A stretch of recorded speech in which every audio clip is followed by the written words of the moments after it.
Okay, here we are. Team one, I've got your host up right here. I've got the PDF open right here. So it's fit in the window, so let's go ahead and take a look. Okay, as far as the cover goes, there's a couple of things I would recommend here for inclusion in the cover. It's a couple of phrases. I would include the term or the phrase human-centered design or human-centered design process. I would include design thinking, and I would also include collaborative process or team project. And the relevance here is quite feasibly could affect the way that the reviewer looks at this piece, specifically a portfolio reviewer, but more likely even a hiring professional. Um, and the hiring professional, quite often, as I'm looking at a portfolio or a presentation, I kind of want to know what I'm getting myself into because it dictates how I'm going to scrutinize the work. So by including the word design, you've got you've done all this work regarding design thinking and HCD, human-centered design process, and it's a team collaborative project. So you want the viewer to know that up front. So that would tell the viewer kind of what to look at. Human-centered design is important because this is the future of design, team. This is the human-centered design and design thinking is the future of design. Before long, I mean, it's happening in front of us, right in front of our eyes at this stage. The design industry is changing, along with several other industries and how they approach the implementation and I should say the introduction and implementation of new products to market. And many new industries are now employing design thinking and human-centered design processes in order to ensure that the launch of a new product or service is done in an expeditious way that is taking the needs of the user into account before anything else. This is new to design. Quite typically, before human-centered design process and design thinking, quite often it was a design team kind of working in a vacuum, so to speak. So you're depending on the design team and management of the company to say, okay, we're the experts. That's wrong.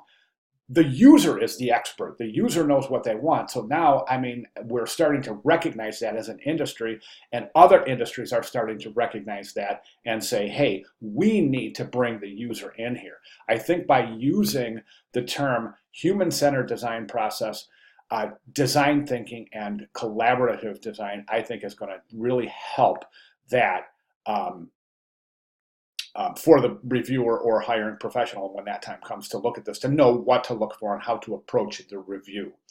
Okay, about looks good. Technically, that quote right there should be hung. That's called hanging quotations, so should that.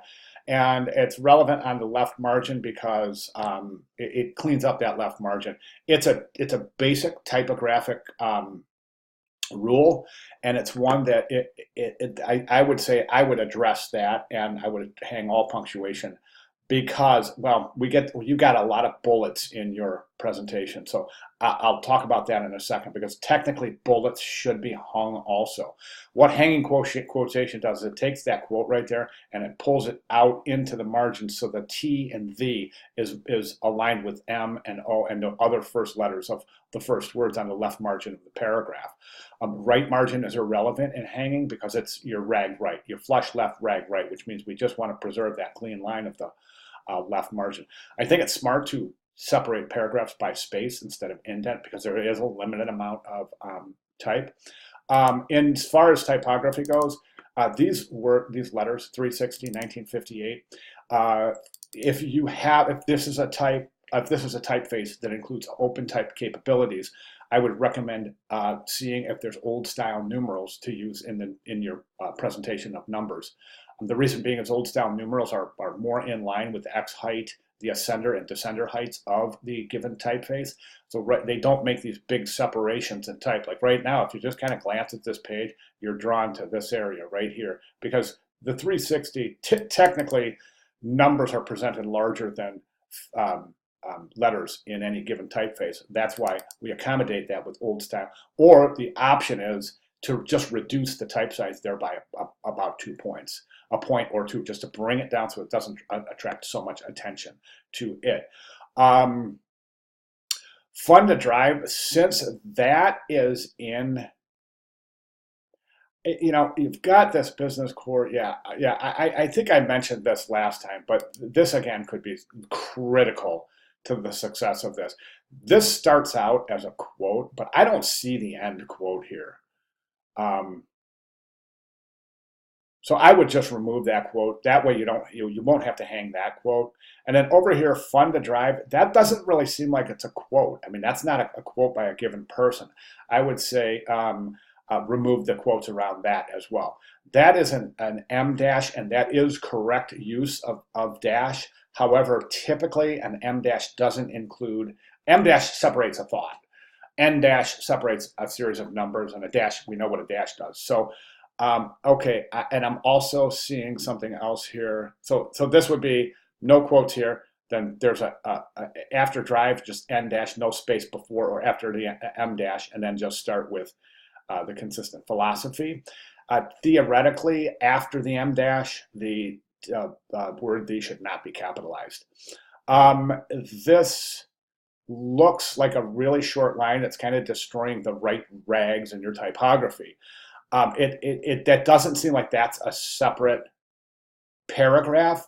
So therefore, I would recommend bringing this line up here and just continue the consistency of the line length here.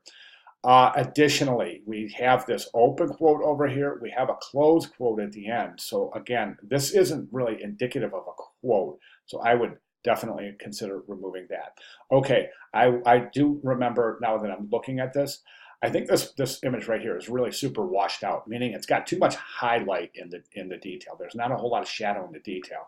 I would recommend taking this image. The style of photography does indicate that there's some white light coming through. It doesn't look like that was preserved in the production of this image. However, I do believe it doesn't have enough tonal value. It doesn't have enough contrast as the other images that you're using in your presentations. Therefore, that points to an inconsistent image.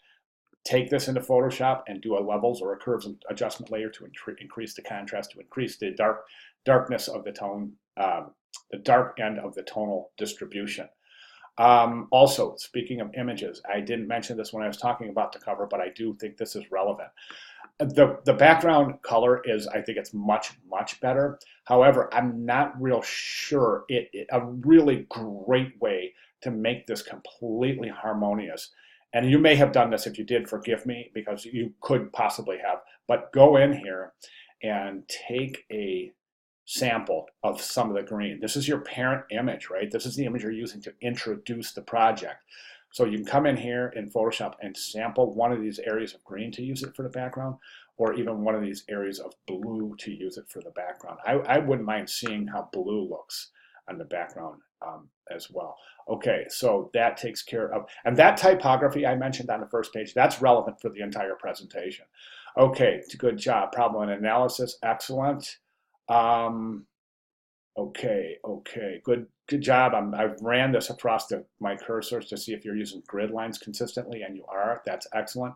Solution thinking, this is where I was talking. Okay, technically, either you want to indent the whole bullet and shorten up the line length, or you want to hang the bullet and align the type with the left margin. I think in this case, I would bring the bullet closer to the type and align and indent this whole section right here so that the bullet isn't aligned with the left margin but is indented. The option, of course, is to pull the entire paragraph out to the left margin and hang the bullet, in which case I would reduce the space between the two, the bullet and the beginning of the type. Okay, 3D, we talked about letters. Well, we have the same thing with numbers and caps. And I don't know in any areas if you've used all caps. I thought I saw some areas of all caps, but I'm having a difficult time trying to locate that right now. But I guess what I'm trying to say here is that we're, okay, there's the numbers I was talking about, numbers. Doesn't really look like you're using all caps somewhere other than just 3D. So that, what I would do is I would select that 3D and I would just reduce the type size of that by, again, a point or maybe even two. See how it looks. So see, right now it kind of separates itself from that whole sentence. Okay.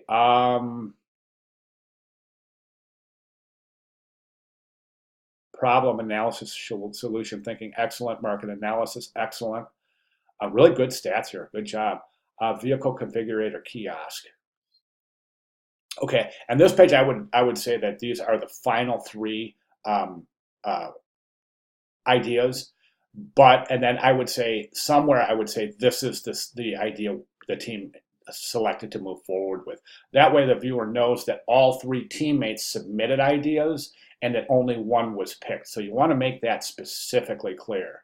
Okay, good job, good job, good job, excellent. Prototype, I want to talk about that in a second. User testing, I would like to see a more relevance of how the results of the user test impacted the redesign of the prototype. I think right now 3 bullets is just not enough to indicate what actually happened I mean, this is just really a summary. So I would include more detail in how the results of the user testing, specific quotes by some of your testing subjects, really a detailed analysis of how the user testing drives your decisions to change the prototype. Okay, then we have final solution. Now, the final solution, if you jump over to the requirements, we have this. We have these team members research, exhaustive, fully comprehensive problem analysis, individual ideas, detailed descriptions of the final solution. This isn't presentation of the final solution, guys. This is, okay, so it's after the individual ideas, okay, you would come over here. So this is the last page of your individual ideas, right? So at this point, you would say, the idea we decided to move forward with is so-and-so, and that would be this, the detailed description of the final solution, okay? That isn't the exhaustive presentation of the final solution, okay? So the reason I say that is because right here you go from prototype to final solution, but then the personas and scenarios come after the final solution, and that doesn't make sense for sure, right? The personas and scenarios should come before the final solution because that is part of your data that drives the final solution. So right here after the ideas, I would say, okay, this is the idea we've chosen to move forward with, and give some details on that. Then go into user testing, so detailed description of the final solution. I'm sorry, then go into personas and scenarios, then go into deep dive, then go into your user testing, all right? Then go into detailed description of design thinking and analysis of user testing. Then you would go into the exhaustive presentation of the final solution. Okay, so this is just a little misleading. So the decision on which idea you decided to move forward with should be presented right after the ideas are presented, right? So a detailed description, then personas and scenarios, then deep dive, then your testing, okay? So if we follow that, this is the one you decided to move forward with, right? So let's move through okay, here's your prototype. Then you have your user testing, final solution, personas and scenarios, and then we just kind of stop. Now, what I would say is this, at this point right here, so the prototype, I think the prototype's a little bit underdeveloped, guys, and let me tell you why I say that, because right now you're saying, all right, so right now it appears as though the prototype is configuring the simulation and not the car. Do you see what I'm saying? So the way I see it is the prototype configures the car, and then you drive that car in the simulation while the system saves all your choices. So if you like what happened in the simulated test drive, you can set up a real test drive of an automobile with similar characteristics as those that you have chosen. Okay, so of course, welcome to Subaru. Now we say, all right, first choice of your car, choose your car, right? Then choose your color, right? That's great. Now we go for tires and requirements, which to me, that's a big, wide open gap right there. So in other words, shouldn't we go, all right, now start choosing your features. So we choose the color, we choose the tires, we choose the package that we want, whatever trim package we have. Then we choose whether we want 4-wheel drive or 2-wheel drive. What kind of motor we want, what kind of wheels, we already said tires, but wheels, interior what color leather? What, do you want leather? Do you want, a vinyl? Do you want cloth? What color? Do you see what I'm saying? So we're really configuring the entire vehicle instead of going from color to tires and then the road conditions. Do you see what I'm saying? So we would really want to configure the entire vehicle. Then once the vehicle is configured, so we've got everything configured in the vehicle, and really try to think about how you're presenting this. Okay, so for example, you're saying tires and requirements. To me, I would be like, I was too. When I looked at this, I was like, wait a second, tires and requirements? Shouldn't it go tires, then on to maybe the 4-wheel package or 2-wheel package, then to the size of the motor, and then to other options like running boards or different things like that. So do you see what I'm saying? So just more detail here in the prototype. At that point, so you've got the prototype for the screens configured, but what we don't have showing is the prototype for the way that the user interacts with the kiosk. Okay, so I would like to see this well developed and added to another page included in your prototype. I know I'm over 16 minutes. I'm going way too long, guys, but I'm sorry. I have a lot to say here. So from this page, we go to a complete mock-up of the prototype and how does the user interact with this prototype within the dealership, right? And I would get into detail here, really show exactly what's happening. Right here, you just show this little kind of illustration with a little half screen. I would like to see this full thing show, like what does it look like in a dealership? Is it in a separate room? So you open the door, you come up to this screen wall with the configurator, and so just a little bit more detail here. And how do you access this from the dealership? Is it in a separate room? Is it indeed located in the dealership, which we don't provide information therein? Okay, so yes, so that's pointing to prototype. Then we have user testing, and I mentioned user testing. I'd like to see a little bit more detail there in those. Final solution, and we talked about that. Personas and scenarios, talked about that. Personas and scenarios are done beautifully, by the way, guys, so great job there. Project summary. Okay, bibliography. So I mean, everything else is looking really good, but I think that there's a couple of areas that could definitely use improvement. As you can see, I'm trying to talk really fast because I looked down. I'm over 17 minutes. I don't think I've ever done a video this long before. So I just want to make sure I wrap this up quickly. That's why I'm talking so fast. Okay, so anyways, those are my recommendations. If you have any questions, team, let me know, please, immediately. Today's Friday, tomorrow's Saturday. I have to be out of the studio for a while tomorrow, so if you've got questions, get them in early, and we'll address that. If you want to show something before final submission on Sunday, that's great too. All right, but the most important thing, guys, questions, got to get them quick. All right, fantastic job. I'm sorry for taking so long on this review. Thanks, guys.